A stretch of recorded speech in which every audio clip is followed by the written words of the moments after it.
Hey everybody! Karibuni! Bienvenidas y bienvenidos. Welcome! Bienvenue. Hey, what's up? Welcome to Inner Hope's first annual virtual community meeting.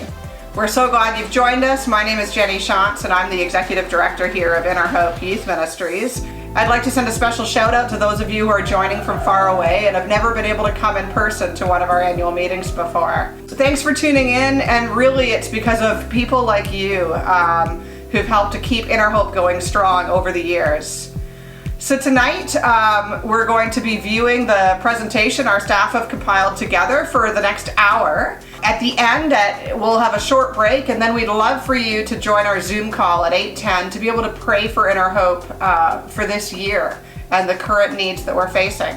Now I'd like to introduce you to John and Jen Johnston, who are our cultural mentors here at Inner Hope and will be opening for us.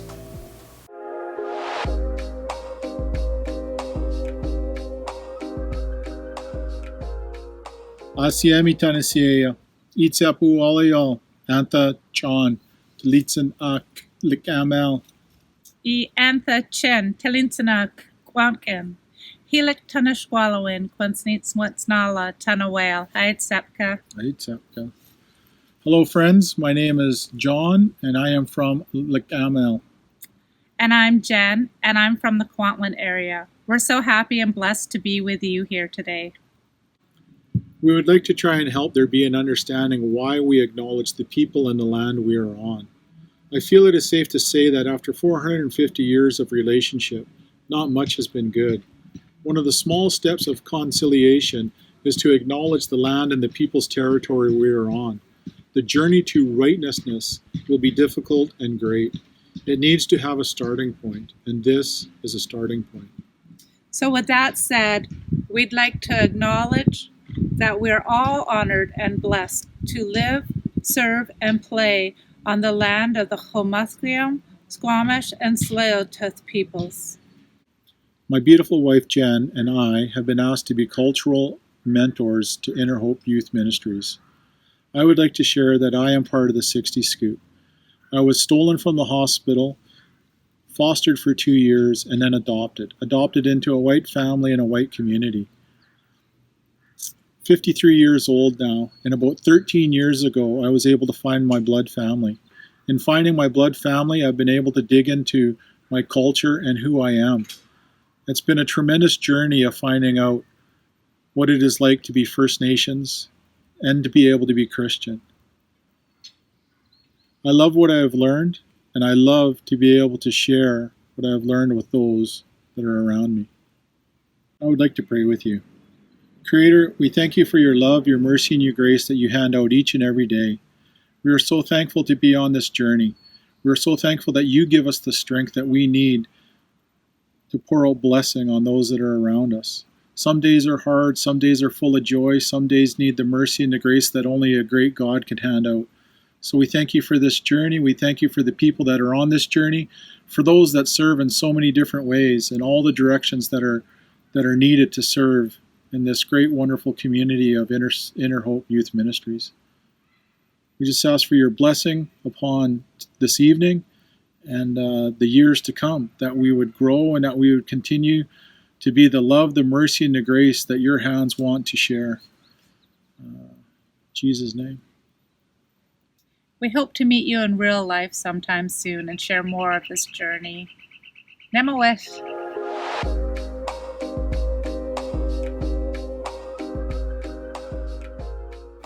90% of the individuals Inner Hope serve are from an Indigenous background. These youth and families have chosen to be a part of the Inner Hope community and have really put their trust in our staff and volunteers. And because of that, we feel a real deep responsibility to be advocates of justice. And this includes doing the difficult work of acknowledging where we have been a participant in systems of oppression and being part of reconciliation in Vancouver. God instructs us through Scripture to stand up for the vulnerable, and bringing John and Jen on as cultural mentors in 2019 was a big step that we took to be more intentional about integrating culture into Inner Hope services. The Truth and Reconciliation Commission of Canada, known as the TRC, was launched in 2008 as part of the Indian Residential School Settlement Agreement. The intention was for them to guide Canadians through a discovery of the facts behind the residential school system and lay a foundation for lasting reconciliation in Canada. From 2008 to 2015, the TRC hosted 7 national events and 70 formal hearings across our country, as well as gathered primary source research from archives to complete their report in December of 2015. This report highlighted 94 calls to action in which they called on all levels of government, on churches, and organizations to work together in repairing the harms of residential schools. Inner Hope has chosen 2 calls to action that we have been focusing on over the last couple of years. The first call is about reducing the number of Indigenous children in government care, foster care, and also keeping children in culturally appropriate living environments. And so Inner Hope has addressed this call by working to strengthen family relationships and helping parents grow in their capacity to care for their own children. In one situation, we were able to advocate for an aunt to help her get her niece out of foster care and into her care. We also host gatherings that are open to extended family members to strengthen relationships. Boundless has prioritized getting to know the parents of the youth in our mentoring program. Our home is modeling healthy boundaries and routines and structure to help residents learn how to provide a safe, caring home environment so that they'll be able to raise their own children. And we also continue to seek ways to maintain the home as a place where Indigenous residents feel supported and are able to embrace their own cultural identity. The other call to action is about reducing the number of Indigenous people in the prison system. Approximately 75% of our Indigenous participants have an immediate family member, a parent or a sibling, who's spent time in custody or in the corrections system. And so many of these young people have a lot to overcome in order to break that cycle. And the ways we're trying to be a support is to help provide a caring, stable, safe place, a community where they can hang out on weekends or evenings in a safe and supervised environment, rather than being out on the street in settings with negative peer groups. We're also providing healthy role models through matching young people with mentors and providing stable, caring adults as supervisors in our events. And lastly, we want to support youth to deal with their pain and their anger and be able to grow as adults, to not succumb to the cycles of addiction, of alcohol and drug addiction, in order that they have a greater likelihood to break this cycle of destruction, as most individuals in the prison system have a connection to drug and alcohol addiction.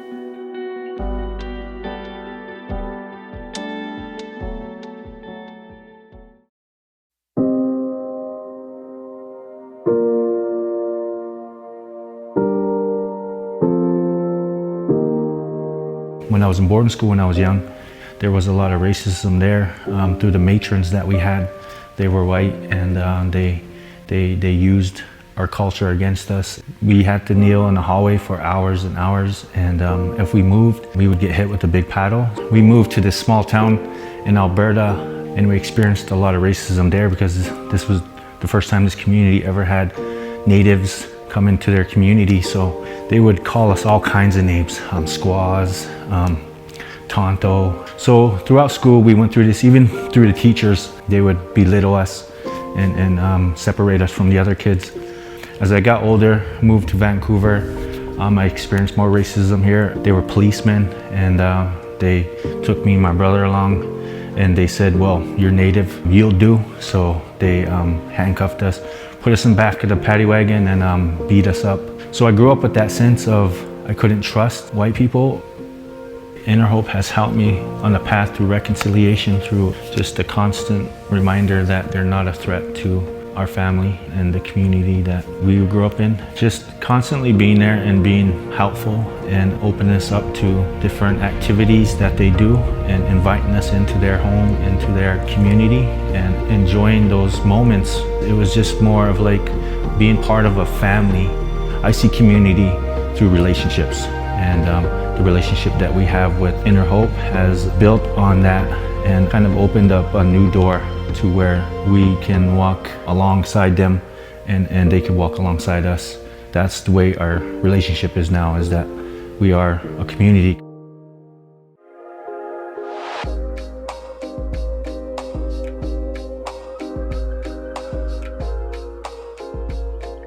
Hello, my name is Diana Squires, and I am the Director of Programs, which means I have the privilege of supervising the program staff team, all our frontline workers, our volunteer coordinator.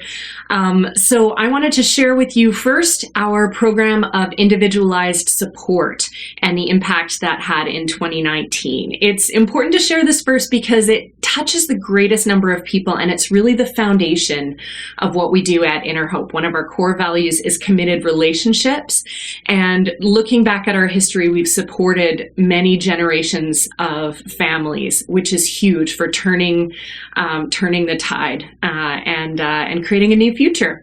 So the goal of individualized support is providing a trusted safety net for people, faithfully walking alongside them in times of crisis or transition, and nurturing their health and growth and modeling that faithfulness that Christ teaches us. So 240 people received individualized support last year.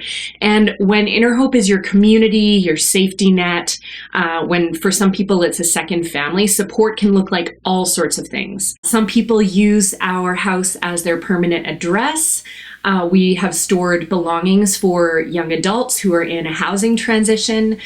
We've done hospital visits. So if you imagine who you would want coming when you are in the hospital, a chaplain that you don't know is one thing, but someone that has walked with you and your family for many years, sitting next to you in a time like that is just amazing.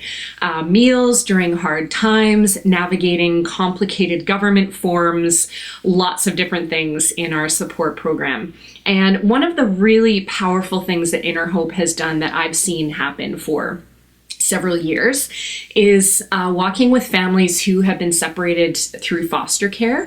And one of the services that we've provided is helping facilitate supervised visits. So if you were a parent separated from your kids, would you rather go to an office and have a government worker sit in while you visit with them?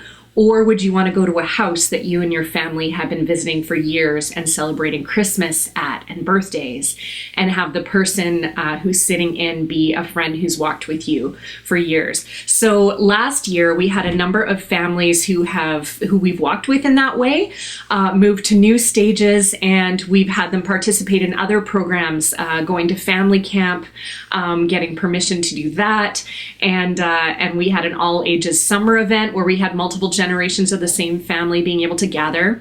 And I just want to move from support into community life as I talk about events. So the community life program, providing that healthy community that offers a place of belonging, a place of celebration for traditions, introducing participants to the love of Jesus, and then in many cases connecting people who come to events with other programs and services that they might need. So last year we had a total of 30 events. We had 159 people come to an event. That's everything from a baby shower, birthday party, the all ages summer barbecue I mentioned, Halloween. And then I wanted to share the highlight of our family Christmas party. That was so powerful. It's been a tradition where you have the cousins who've been angels in the nativity play every single year together. This year we had one of our young men in our Boundless Life Skills program wanted to build resume experience. So he helped with baking and setup. And we had people participating in the nativity play day. We had teenagers as wise men. If you guys are watching, you looked awesome. And the feedback from families, parents who've been impacted by residential schools or by separation from their own children, saying this was the most meaningful Christmas celebration I've ever been to. And just watching my kids run around the house and being safe, a substance-free party, that just meant the world to them. So community life is obviously an essential part of all of our lives, and committed relationships, a huge value for us. Who can thrive without those? So that's a bit about these programs, and next we'll hear from one of our parents about what this type of support has done in her life.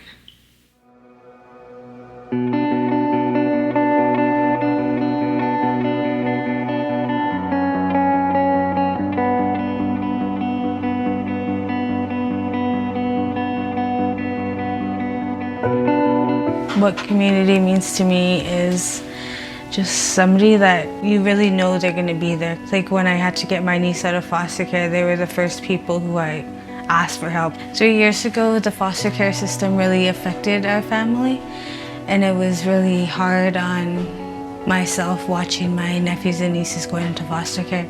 It was very hard on my younger niece and nephew who were in foster care because they were sent to a home.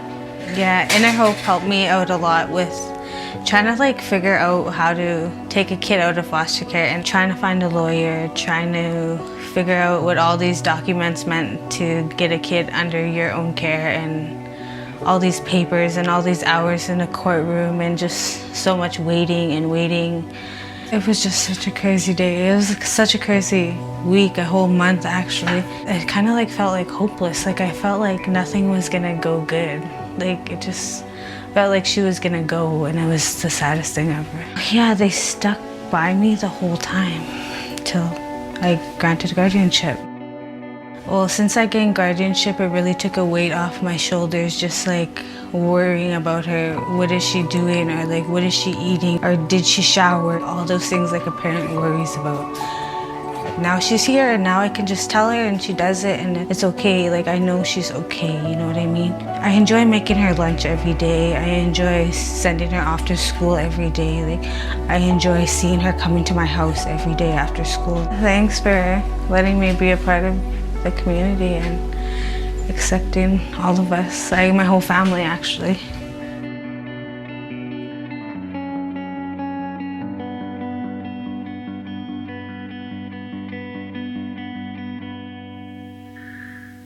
Yeah, Angelita's story. I was so moved, so impacted when I saw that video. The courage and the love and the commitment that Angelita has, I've never seen anything like it. She's a remarkable person. I just want to honor the courage of being able to share a story like that with so many people. Just wanted to thank Angelita for her vulnerability. That's a really precious thing. And Angelita's someone who's been a really big part of a lot of discipleship programs at Inner Hope, which is the piece I'm going to talk about next. She's been connected with Reality Church. I've seen her act in nativity plays at the big Inner Hope Christmas party. We've dropped off her nieces at day camp, and she was in our post-secondary program, and we had a baby shower, and it's just been really powerful. Our discipleship programs are totally optional for people who are interested in spiritual healing and spiritual growth, and it consists of a lot of different things. Last year, 83 individuals were touched by discipleship, and the goal of this is really about nurturing ongoing spiritual growth for youth and young adults, and the programs also touch children and parents. It's about allowing people to enter into a relationship with their Creator, and for some people navigating their faith and their culture, especially if they've encountered spiritual abuse in the past. So it's a really powerful point of reconciliation, really an honor to be part of. Last year, we had a huge number of people connected with our camp and retreat programs. So 74 people went to a camp or retreat. It was huge. And 7 people attended Bible studies, and 19 people received one-on-one discipleship support. One of our young guys actually, after hearing the life story of our discipleship coordinator at one of our camping trips, he decided that he wanted to be baptized. And so he did that at one of our church partners, and our staff were there with him celebrating that moment. He also has been part of our camp program for many years. So with camps, that is a whole beast of a thing. We help people with registration. We help parents apply for funding. We loan sleeping bags. We give rides to the ferry. And we actually do something which is so important and send some of our leaders to go with the children and youth to camps. It's a really big cultural change for them. And so there's so much benefit. Even, I mean, some of them are encountering and really loving the spiritual growth there. And others are just thrilled to be in a new and safe environment for a week and build friendships. So sending people to go with them, the camp counselors are really grateful for the extra support and just the insight we can bring into relationships with these young people. And last year, one of the girls was really missing home. And so she asked one of the leaders that we sent if she would sleep in the cabin with them. So we had the counselor and the kids, and one of our summer interns had a mattress on the floor. And it was just like, yep, I'm here with you. I know it's scary sleeping away from home. So we just do whatever it takes to give a really meaningful camp experience. And we are praying that places like Quanos will be able to operate camps this year. It's so impactful in the lives of our young people, starting right from June with family camps, which a number of our parents and families have been part of. So please pray with us that will go ahead. It's been a remarkable place of healing and growth for so many people.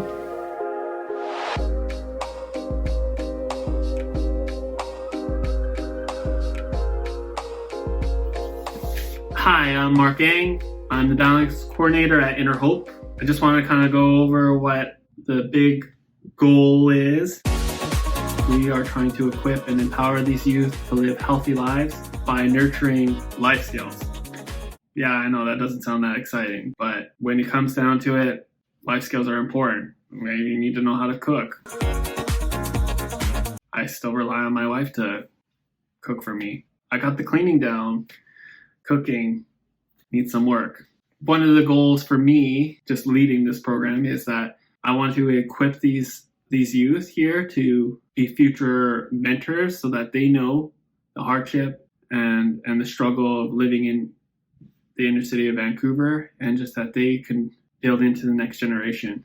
Because as for me, I was one of the youth back in the day, and I really greatly appreciate the support that was given to me. My hope is that these youth that are in this program will be future leaders. In 2019, we served about 44 youth, and out of those 44, there were 22 that were matched with a mentor and that had set goals. 2,541 hours were mentoring hours, which the more time spent with a positive adult and doing something productive with the daily life of being here in the city is always positive. I did a survey about how much support one needs in order to be successful. Like even for myself, I needed a lot of support. Like pretty sure like even in my university, I was like asking for help. Can you help me with this? Can you help me with that? I'm so grateful that I have volunteers that will go out of their way to like meet with their youth and do whatever they want to do. I don't know what it is because every youth is unique and they have their own preferences as to what they enjoy. But I'm grateful for the volunteers, so this is my little shout out to the volunteers. Thank you.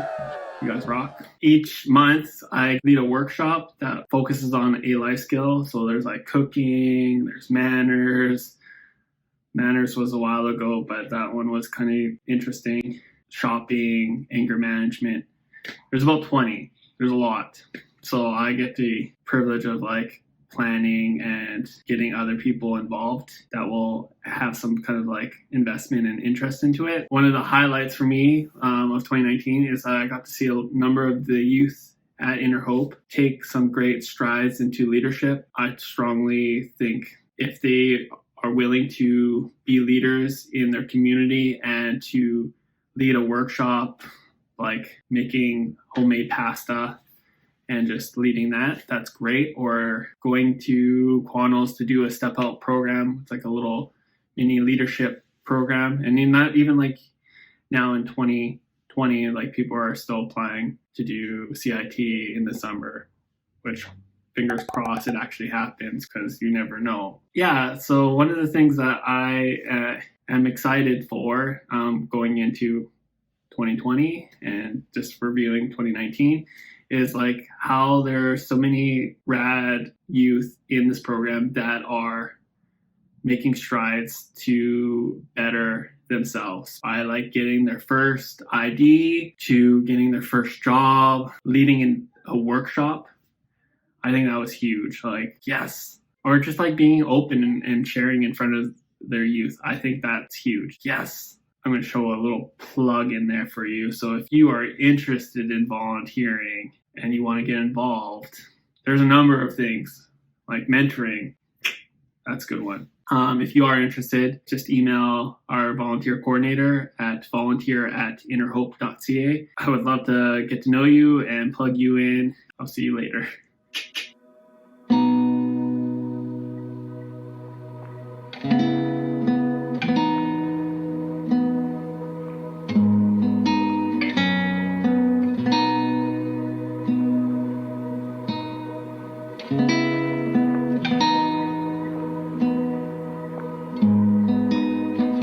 So I aged out of care when I turned 19, and that created a lot of instability and isolation for me. I was so isolated from my community because I was trying to fulfill my own needs, and then it created instability because I was always trying to move around and find my place. The Inner Hope community made a difference by providing the stability that I needed, from the continuing support from me graduating the boundless program to the post-secondary program to the long-term relationships that I have with the volunteers in the Inner Hope community. There's been tons of practical ways that the Inner Hope community has supported me over the years, from helping me do my laundry when my laundry machine wasn't working, to taking me to my different appointments, to helping me move. I loved having my mentor who really supported me through my teenage years.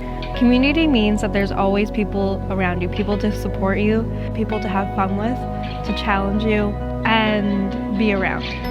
I love our supporters so much because my life would be not the same if it wasn't for Inner Hope. My life just wouldn't be as great and nourishing as it is now.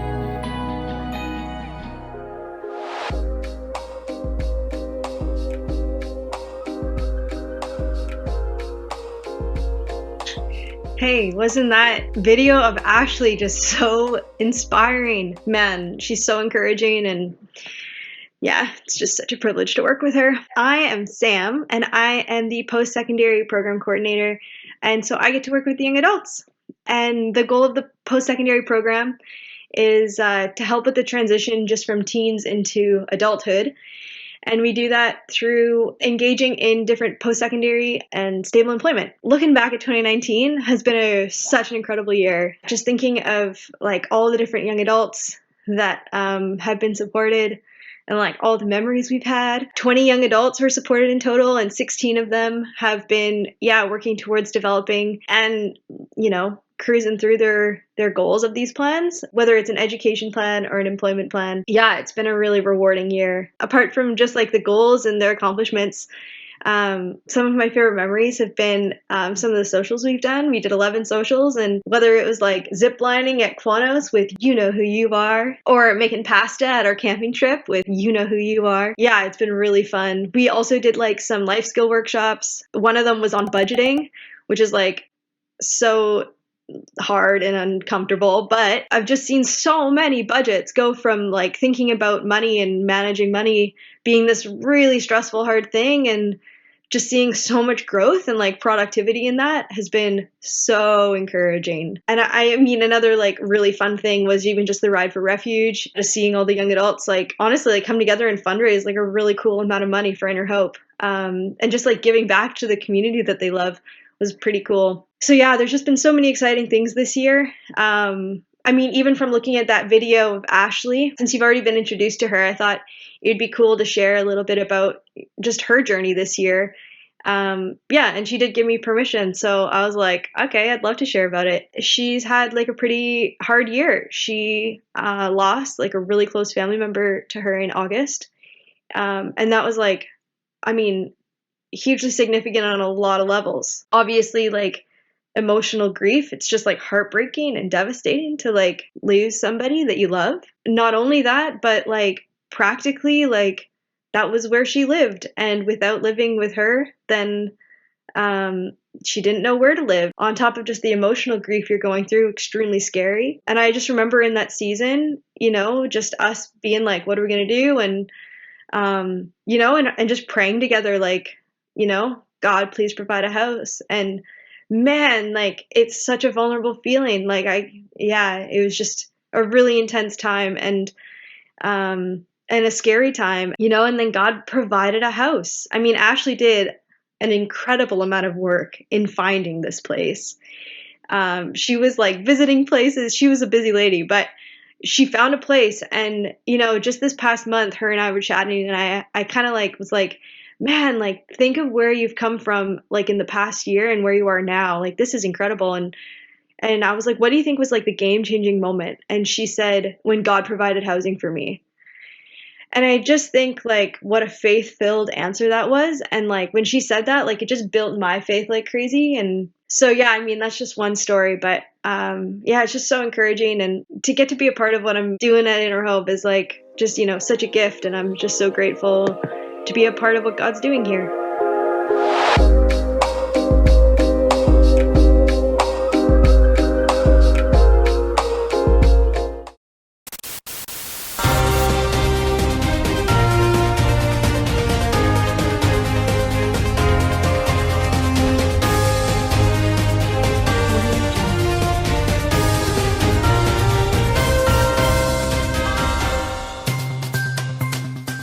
Hi, I am Francis. And I'm Georgia. So Francis, how long have we been with Inner Hope, and what is our role there? We've been with Inner Hope since summer of last year, and we've just had our first Easter at the home. We run the housing program. The goal for the housing program is provide a stable, supportive, Christ-centered, and family-oriented environment. Georgia, you also live in the home. Tell us more. We had 6 residents, among whom was a young mother and her newborn baby. She was able to host her baby shower in the home, but has since moved to find secure housing for their next chapter. The residents practiced 18 life skills, including cooking, cleaning, and laundry. They were also able to host 62 friends and guests. But that's not all. Well, the residents are engaged diversely. For instance, one of the residents completed security training and got employment thereafter. Another resident finished school upgrading and is joining college this fall, while another got a volunteer gardening position. Georgia, will you tell us the journey of one of the residents with Inner Hope? Well, I can't say it better, but one of our residents was brave enough to share what the home has meant to him. Let us listen shortly for his story next.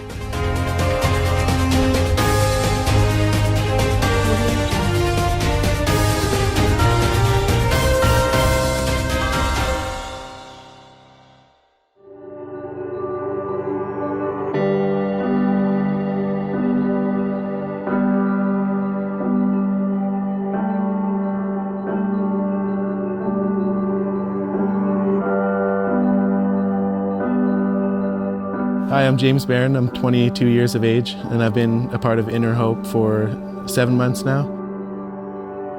Some of the challenges I faced when I was homeless was finding a warm place to stay at night, like couch surfing or like finding a park to sleep at. Homelessness made me feel alone and scared, and it was super cold sleeping at parks at night and just struggling to find a place to stay to live. It doesn't feel good. I felt like nobody cared and felt like I was alone. The reason I wasn't able to find a place to stay was because of troubles with family and addiction.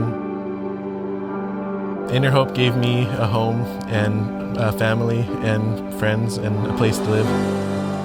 I feel like my mental health has changed significantly. I feel more happy and I feel like more open I'm kind of starting to love myself again and open up to others again. I just want to say thank you to all the supporters of Inner Hope and anyone who's thinking of donating. Inner Hope has really made an impact on my life and everyone around me.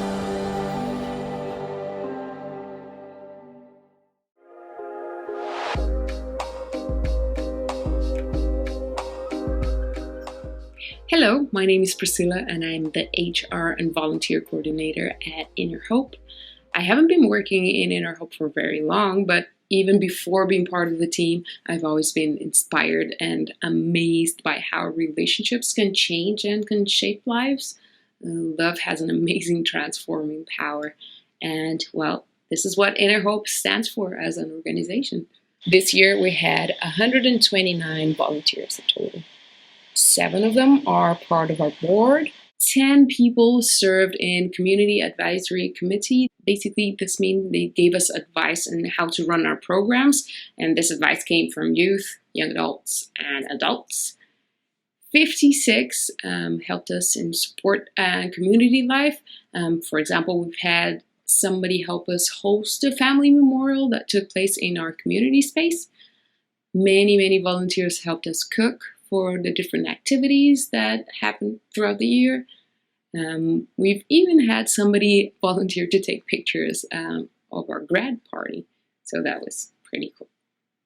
We had 11 volunteers in discipleship, for example, driving people to the ferry on their way to camp. We've had 35 as part of our Boundless program, as you've heard a little while ago. And 12 volunteers were part of the post-secondary program. 22 volunteers were part of housing, and 23 did bits and pieces in all different areas. Yes, if you summed up all of those numbers and they didn't add up to 129, you are right. But this means that 52 volunteers serve in multiple program areas. So that's the reason. Next, you'll be hearing firsthand from 2 of our volunteers. First, a mentor from our Boundless program, and then you'll hear from someone who is directly related to the community that we walk along with.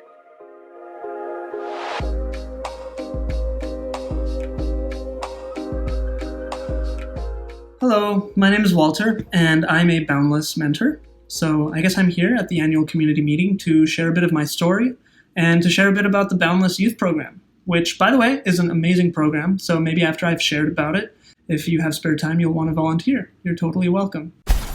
I started volunteering about a year and a half ago. Mark, the Boundless Youth Coordinator, he connected me with the youth that I'm mentoring. Can't say his name for privacy purposes, but I'll just say that he is in the 14 to 15-year-old range, and we've been together for a year and a half, and he's a great guy.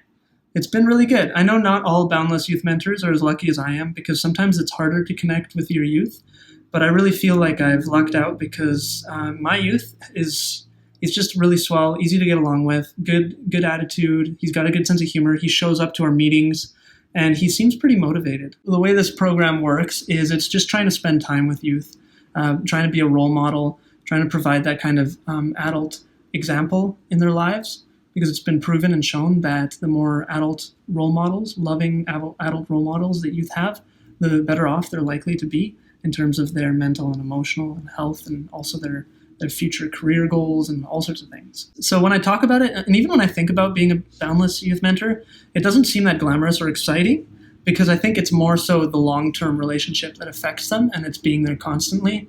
On a day-to-day basis, week to week, sometimes it feels like I'm really not doing much.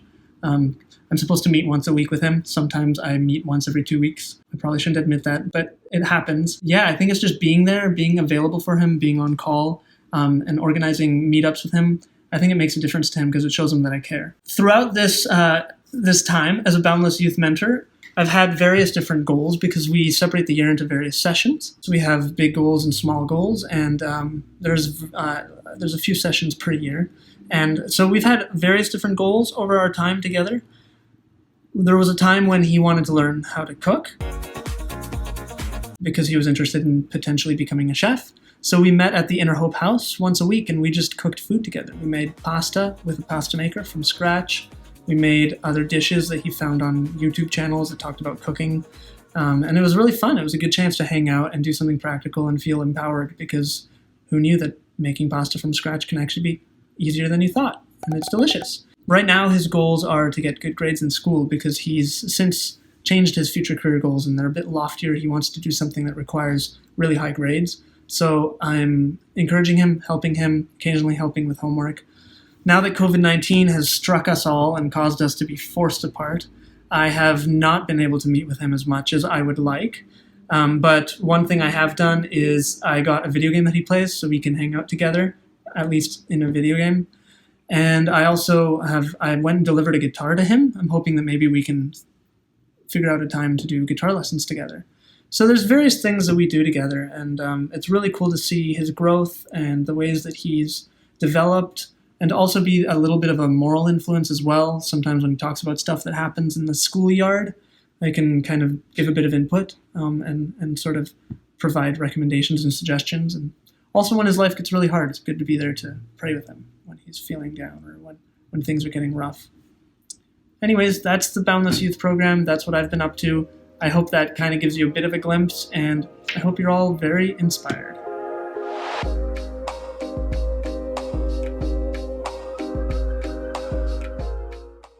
One of the moms in the Inner Hope community has something to share with you, and she is unable to now because she has been sick for the past week. So she asked me to share on her behalf. Her name is Kayla, and if you were following our Friendship Month campaign, you will have seen a bit of her story. She came to me last summer at one of our barbecues with an idea for supporting parents in our community. The youth are the core of our focus, and we really care about investing in the whole family. So Kayla, who understands firsthand growing up in East Vancouver, having a family environment with abandonment, addiction, abuse, she's come to a remarkable place of stability herself. She's been receiving support from Inner Hope since 2014 and has known our founders for much before that. So we've helped her family go to family camp together. We've had them at many of our community events in the home and at our community space. And so Kayla really wanted to build into other parents and help create a different future for their children. So she now works for the Ministry of Child and Family Development, and she spoke with me about a parent support group that could be run in-house, completely peer-led. And so Kayla and I worked on that with a couple of other moms in the Inner Hope community. And so early this year, we had the very first meeting of those parents. 8 moms so far have attended a meeting that was pre-lockdown, and we have had 20 of them in the Facebook group for parent support and communication since last September. So it's been a really wonderful thing to see that start to grow. This really has been dear to Kayla's heart, and she's so gifted at it. So it's been wonderful to see, and we're really excited for what the future holds with that. And I hope you will please pray with us, both for Kayla's health and recovery right now, and also for the reinvention of this peer support during the COVID crisis, right in the infancy of this initiative. So excited to share more about that and what unfolds in 2020. And thank you for lifting that up in your prayers.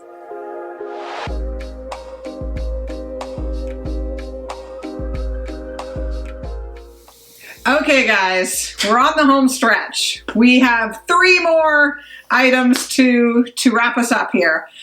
First, I want to share about an initiative that Inner Hope joined in 2019. It's called Ending Poverty Together. It involves the collaboration of 40 Canadian nonprofit organizations. How do we solve the problem of poverty? For decades, Canadians have been asking this question and courageously committing themselves to striving to find answers. But we often end up with the unintended result of duplication, overlapping, working in isolation, reinventing the wheel, or leaving unfilled gaps. Sometimes people don't know where to begin. And so what if there was one place people could go? For collaboration, to explore ideas and share experiences. A place where we could take a step back and redefine the question. So Ending Poverty Together is that place. It's a website that collects articles and videos and information on what charities across Canada are doing. And we've, on this website, defined poverty as brokenness in our relationships with God, self, others, and creation. And as Christians, we believe God created a good, harmonious world, but human rebellion brought brokenness and evil into it. And that's affected everyone and everything at a deep level. And it's triggered an endless cycle of poverty. And today, our broken relationships are in need of reconciliation. And so our group of 40 collaborators have come together to provide free educational resources and a platform to share this knowledge and our experience. And so it's really an honor to be a collaborator of Ending Poverty Together. And you can find out information about where their website is in our annual report that you can find on our website. And now I'd like to introduce the second item at the end here, and that is I want to acknowledge one of our board members, Leon Vos, who's just completed his maximum 6 years of service with Inner Hope. During Leon's 6 years, he's contributed with a focus in the areas of administration and finance, and even hosted our staff and board out at his place for a barbecue one summer a few years ago.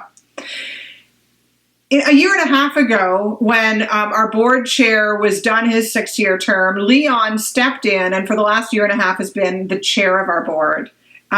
He's helped to keep meetings on schedule. He's provided a very calm presence, and he's ensured that every meeting includes a time of prayer for the ministry. And so we're really thankful for Leon's servant heart. So Leon, I just want to acknowledge you and thank you for your service with us.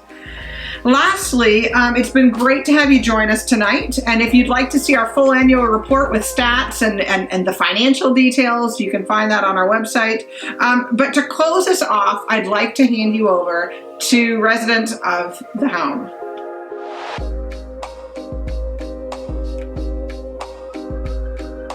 Hello from the home. Thank you so much for tuning in and showing your support for Inner Hope.